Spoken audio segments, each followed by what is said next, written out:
सो पिछली वीडियो में हमने यूनिट 1 और यूनिट 2 की बात करी थी, जो पिछले साल प्रीवियस ईयर क्वेश्चन आए थे। अब हम यूनिट 3 और यूनिट 4 के प्रीवियस ईयर क्वेश्चन देख लेते हैं। ये मैंने पिछले 3 सालों के क्वेश्चंस को लेके उनके आंसर्स लिखे हैं, तो एक एक करके क्वेश्चन आंसर डिस्कस कर लेते हैं। भले ही कुछ क्वेश्चन आसान से दिखेंगे, जैसे पहला क्वेश्चन ये दिख रहा है कि discuss various kind of pollution in our environment. तो air pollution, water pollution, soil pollution, noise pollution होता है। अब क्या डिस्कस करना है? Cause by emission from vehicles. Air pollution vehicle, factories और ऐसे सोर्सेज से आता है जो रेस्पिरेटरी प्रॉब्लम, हार्ट डिजीज़ और हेल्थ इश्यूज़ करता है। Water pollution cause by discharge of pollutants into water bodies. तो पॉल्यूटेंट्स को अगर वाटर बॉडीज़ में डालते हैं, वाटर पॉल्यूशन होता है, जो कि एक्वेटिक लाइफ को हार्म करता है, और फिर ह्यूमन कंज्यूम करते हैं तो उनको भी हार्म करता है, तो इकोलॉजिकल इंबैलेंस क्रिएट करता है। सॉइल पॉल्यूशन की बात करें तो पेस्टिसाइड, हर्बिसाइड और केमिकल यूज़ होने की वजह से कंटेमिनेशन हो जाती है सॉइल में, और हम प्लांट्स ग्रो नहीं कर पाते हैं। फिर आता है नॉइज़ पॉल्यूशन, जो कि नॉइज़ लेवल एक्सीड होने से होता है, जैसे कि हेयरिंग लॉस, स्ट्रेस और हेल्थ प्रॉब्लम्स होती हैं। फिर आता है लाइट पॉल्यूशन। ये है excessive use of artificial lightning, जो डिस्टर्ब करता है इकोसिस्टम को, affect animal behaviour and cause sleep disturbance in human. ठीक है। सेकंड आता है explain cause of ozone depletion. ये यूनिट 3 का पार्ट है। ओजोन डिप्लीशन का क्या कॉज है? तो is cause by the release of certain chemical atmosphere में, जैसे क्लोरोफ्लोरोकार्बन्स और halons. These chemical react with ozone. Ozone से रिएक्ट करते हैं ये कौन? CFCs और हेलोन्स। स्ट्रेटोस्फेयर में होती है ओजोन, तो उसको ब्रेक डाउन कर देते हैं ओजोन के मॉलिक्यूल को, जिसकी वजह से रिडक्शन हो जाती है, ओजोन की लेयर में होल क्रिएट हो जाता है। In turn can cause increase level of harmful UV radiation, जो कि अर्थ सर्फेस पे आती है, और सीरियस हेल्थ प्रॉब्लम्स हो सकती है हमें। एक क्वेश्चन है, word question number 3, what do you understand by utilisation of capacity in industrial production. तो यूटिलाइजेशन ऑफ कैपेसिटी से क्या क्या समझते हैं? ये रिफर करता है to the extent of which a company is using its products capacity to produce goods and services. किस लेवल पे वो अपने रिसोर्सेज का यूज़ कर रही है, अपने प्रोडक्शन कैपेसिटी का यूज़ कर रही है। तो it is usually express as percentage, की अगर 100% है तो ये आइडियल केस हो जाएगा, कंपनी की प्रोडक्शन कैपेसिटी 100% यूज़ हो रही है। अगर company is operating in less than full capacity, it may be able to increase production without need to invest in additional capacity. तो हमें अलग से उसकी कैपेसिटी बढ़ाने के लिए इन्वेस्ट नहीं करना पड़ेगा, हमें अब उसकी कैपेसिटी को एक्सटेंड करना पड़ेगा कि वो फुली कैपेबल हो पाए। फिर आता है क्वेश्चन नंबर 4 कि what are the 2 categories of intellectual property right, IPR। ये एक भी क्वेश्चन जो है वो खुद से बनाया हुआ नहीं है, मैं फिर से बोल रहा हूँ, प्रीवियस ईयर है, तो आने के चांसेस हैं और इस तरह के क्वेश्चन बनते हैं। IPR से आप क्या समझते हैं, क्या कैटेगरीज हैं उसकी? पहला है इंडस्ट्रियल प्रॉपर्टी। ये इंक्लूड करता है पेटेंट्स, ट्रेडमार्क्स और इंडस्ट्रियल डिज़ाइन को। पेटेंट्स जैसे कि तुमने कोई इन्वेंशन करी, ट्रेडमार्क प्रोटेक्ट करते हैं लोगो और ब्रांड, और industrial design protect the visual appearance of products. तो जैसे मेटा ने जो लोगो बनाया था वो उससे पहले किसी और ने बना दिया था, तो इस चीज़ का ध्यान रखना होता है। ट्रेडमार्क होना चाहिए, फिर इन्वेंशंस कोई कॉपी ना करे तो पेटेंट होता है, और industrial design protects the visual appearance of product. ठीक है। फिर आते हैं कॉपीराइट। तो ये इंक्लूड करते हैं लिटरेरी एंड आर्टिस्टिक वर्क, जैसे कि बुक्स, म्यूजिक और फिल्म। तो copyright protects the expression of ideas rather than the ideas themself. ठीक है। आइडियाज़ को प्रोटेक्ट नहीं करता, उसको एक्सप्रेस करने का तरीका। ठीक है, हर किसी का अपना वे है, तो वो कॉपीराइट कर सकता है उस चीज़ को। किसको? Books, films, music. Question number 5, globalisation से क्या समझते हैं आप? Refer to the process of escalating the connectivity and interdependence of the world market and businesses. तो ग्लोबलाइजेशन हम पहले भी यूनिट 1 2 में भी हम देखे थे कि एक प्रोसेस है जो कि इंटरकनेक्टेडनेस को बढ़ाता है, किसमें? पूरे कंट्रीज़ के बीच में, in terms of trade, communication and culture. Globalisation की वजह से ग्लोबल इकोनॉमी बूस्ट होती है और मार्केट इंक्रीज़ होता है, इंटरडिपेंडेंसी सही रहती है, कंपनीज ऑपरेट करती हैं ग्लोबल स्केल पे। तो आज अमेजॉन जो है वो पूरे वर्ल्ड में है। ठीक है। Same goes to Kellogg's. The process of globalisation has been facilitated by advance in technology. Technology advance हो रही है, ट्रांसपोर्टेशन सही हो रहा है, and communication which have made it easier and cheaper to move goods. तो आसान हो गया, सस्ता हो गया गुड्स वगैरह, इन्फॉर्मेशन ब्रॉडर के अक्रॉस जाती है, और मल्टीनेशनल कॉपरेशंस बनती हैं, आउटसोर्सिंग द जॉब्स। ठीक है। तो हमारी यहाँ पे इंडिया में भी बहुत सारी कंपनीज जो है आउटसोर्स यानी बाहर का काम करती हैं, और इससे ग्लोबलाइजेशन की वजह से ही पॉसिबल है। तो पॉजिटिव नेगेटिव बोथ इफेक्ट हैं वर्ल्ड इकोनॉमी में। पॉजिटिव साइड तो ये है कि इकोनॉमिक ग्रोथ होती है, एफिशिएंसी बढ़ती है, increase access to goods and services. तो जैसे चाइना से जो बैटरीज वगैरह बनती हैं, चिप्स बनती हैं, वो बहुत, उसको बनाने के लिए जो मशीनरी चाहिए उसकी कॉस्ट बहुत ज़्यादा है। तो अगर हम अपने इंडिया में सेटअप करने जाएंगे तो it will cost much time and money, है ना। तो इस चीज़ से फास्ट काम हो जाता है, और एक्सचेंज ऑफ इनोवेशन ईजिली हो पाता है। नेगेटिव साइड की बात करें तो globalisation has led to increase inequality between countries, है ना, and some region and social groups have been left behind in the race. तो अगर कोई बोल दे कि हम दो देशों के बीच में ट्रेड करेंगे, तीसरे देश को नहीं लाएंगे, तो तीसरे देश की इकोनॉमी को हार्म होगा, उनको डेवलप्ड चीज़ें नहीं मिल पाएंगी, है ना। तो ये कंपीटिंग का मामला है, मतलब यहाँ पे रेस लग सकती है, और विद इन कंट्रीज़ में भी ऐसा होता है। Some region social groups have been left behind, जैसे रशिया यूक्रेन की वॉर हुई थी, तो ऑयल इधर उधर जाने से मना हो चुका था to compete in the global economy, and it has also led कि environmental degradation as companies seeks to exploit natural resources without regard for long term consequences. तो कंपनीज क्या करती हैं, नेचुरल रिसोर्सेज, क्योंकि नेचुरल रिसोर्सेज तो पूरे world, पूरे अर्थ के हैं, है ना, तो वो डिप्लिक्ट होंगे तो हार्म तो हो गई।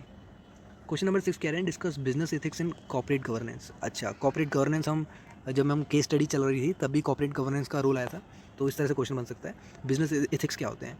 एक ब्रांच है ऑफ एथिक्स है जो एग्जामिन करती है moral principle and ethical issues.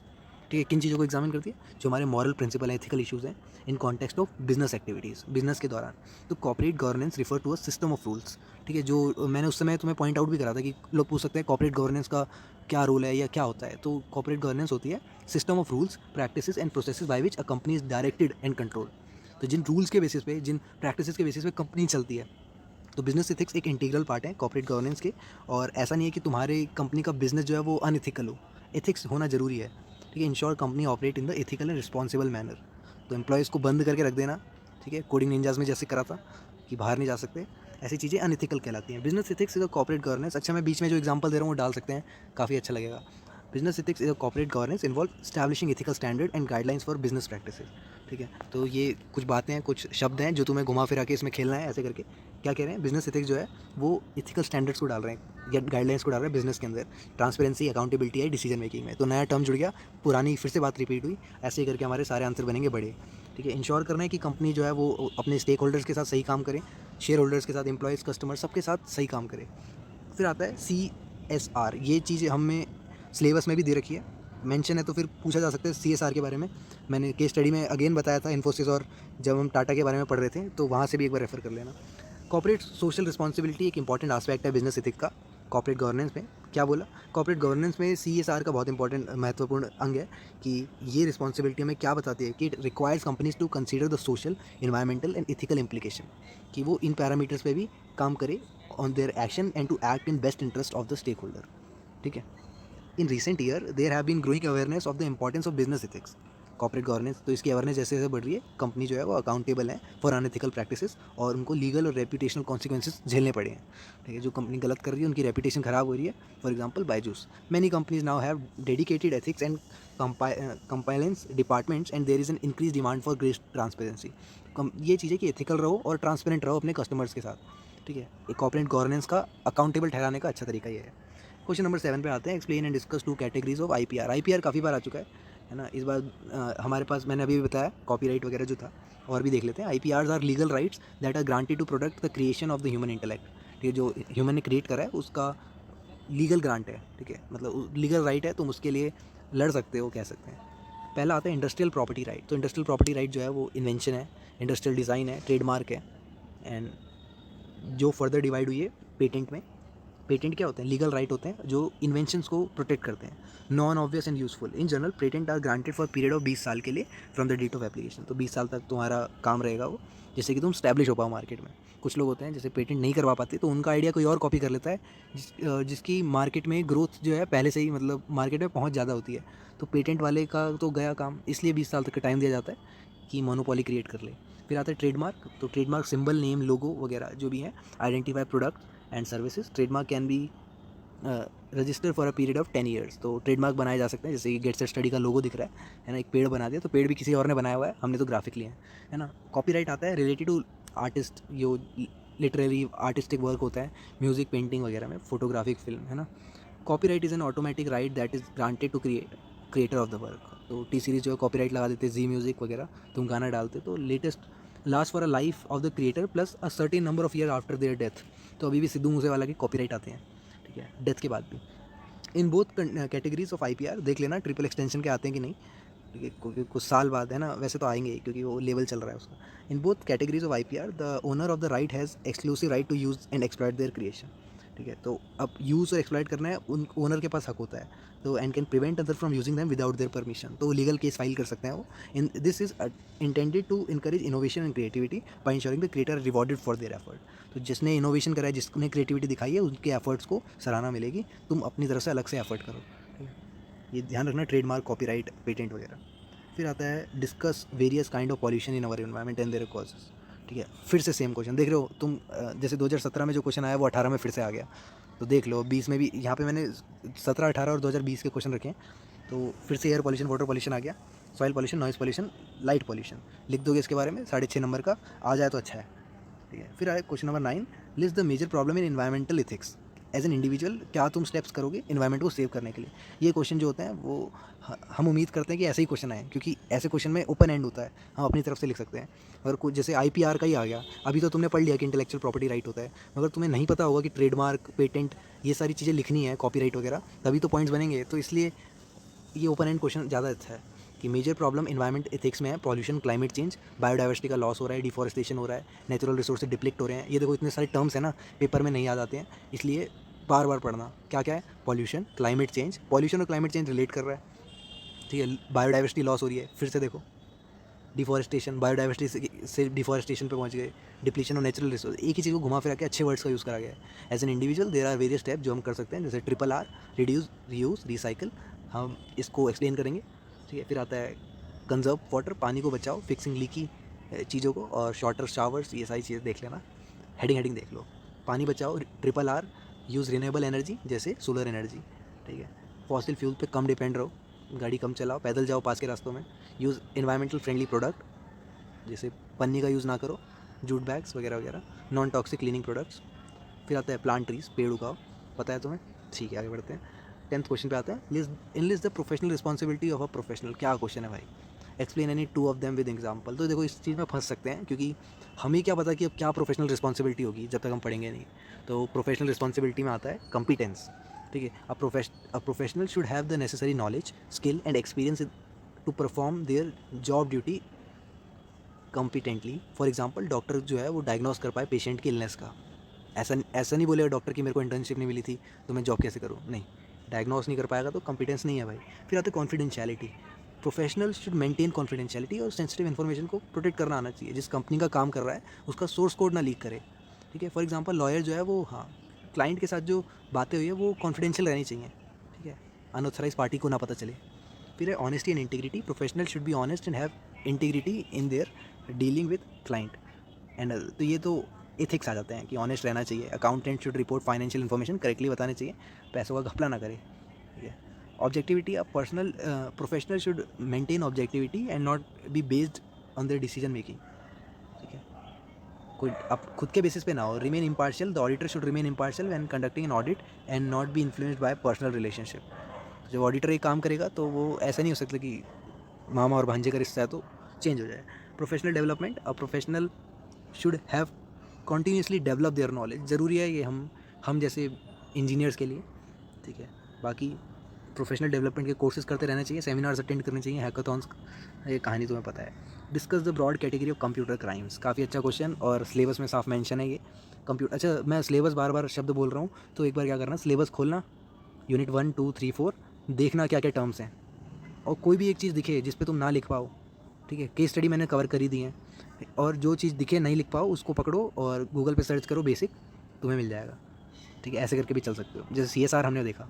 अब CSR की अच्छी डेफिनेशन देखनी है, गूगल पे सर्च करो।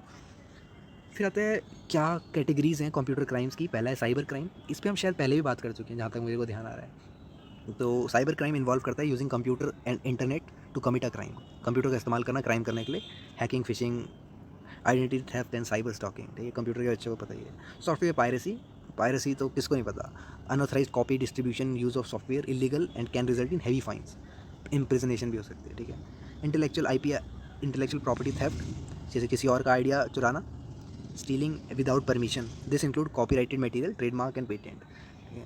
हम आइडिया ले लेते हैं, जैसे फॉरेन में जो काम चल रहा है वही हम इंडिया में भी करें। रोस्टिंग जैसे शुरू हो गई थी यहाँ पे, है ना, तो आइडिया ले सकते हैं, मगर तुम इंटेलेक्चुअल प्रॉपर्टी को नहीं ले सकते।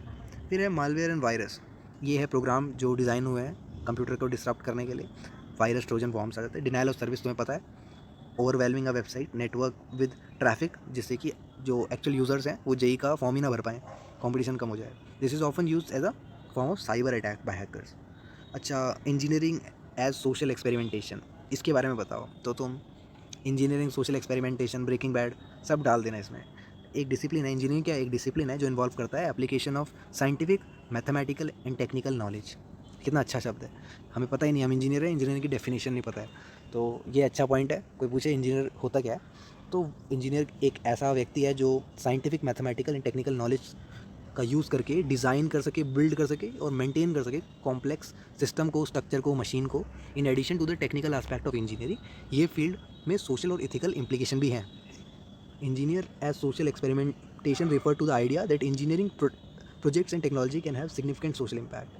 ठीक है, क्योंकि इंजीनियर का काम जो होता है वो सोशल इम्पैक्ट डालता है और इंजीनियर की रिस्पॉन्सिबिलिटी है कि इन चीज़ों का ध्यान रखे जब भी अपने प्रोजेक्ट को डिज़ाइन या इंप्लीमेंट कर रहा हो।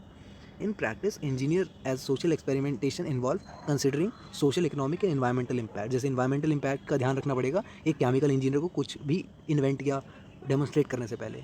Taking steps to mitigate negative impact while enhancing positive ones. ठीक है, तो इंजीनियर को कंसिडर करना पड़ेगा कि उनके स्टेक होल्डर क्या हैं और क्या उससे किस चीज़ों को इफेक्ट होगा, जैसे कि लोकल कम्युनिटीज़ पे क्या इफेक्ट होगा, गवर्नमेंट पे, बिजनेस पे, एनवायरनमेंट पे। तो एक एग्जांपल हो गया कि हम सोशल एक्सपेरिमेंटेशन करते समय कुछ ऐसा करें कि रिन्यूएबल एनर्जी बनाएं। ठीक है, टरबाइन, सोलर पैनल्स, इनका इम्पैक्ट अपने लोकल इकोसिस्टम में, ये इसके बेनिफिट्स क्या क्या हो सकते हैं। ठीक है, ग्रीन हाउस गैसेस को रिड्यूस कर देगा, एनर्जी को इंडिपेंडेंस दे देगा। और एक और एग्जांपल हो सकता है कि हम ट्रांसपोर्टेशन इंफ्रास्ट्रक्चर बनाएं जो कि कम इम्पैक्ट करे, हमारे एयर क्वालिटी इंडेक्स को एटलीस्ट दिल्ली का कम हो जाए और कम्युनिटी लिवेबिलिटी, ट्रैफिक का फ़्लो, ये सब कम हो जाए। तो हम इस चीज़ को बोल सकते हैं कि engineering as a social experimentation. ठीक है, तो ये था हमारा यूनिट 3 एंड 4 और यूनिट 1 और 2 की बना चुका हूँ मैं, उसका लिंक डिस्क्रिप्शन में दे दूँगा, नहीं देखा है तो। ये 3-4 वीडियोज़ हैं जो ह्यूमन वैल्यूज़ की प्लेलिस्ट के अंदर आती हैं और इसी में से कोशिश करेंगे मेजॉरिटी ऑफ द पेपर आए। नहीं आएगा तो मैं कह रहा हूँ सिलेबस देख लेना, वो जो क्वेश्चन तो घुमाने के लिए कुछ भी आ सकता है। ठीक है, जैसे बुद्धिज़्म, जैनिज़्म है, उसमें से कोई टॉपिक घुस गया तो ना लिखने वालों को तो नहीं लिखा जाएगा, मगर कुछ क्वेश्चन हमने पहले ही डिस्कस कर लिए हैं तो होपफुली वही क्वेश्चन आएंगे। और बेटर क्या रहेगा, केस स्टडीज़ को घुसाते देना बीच में। बाकी तो तुम्हारा ह्यूमन वैल्यूज़ का पेपर अच्छा जाए, हम बाकी सब्जेक्ट भी तैयार करते हैं। बाय।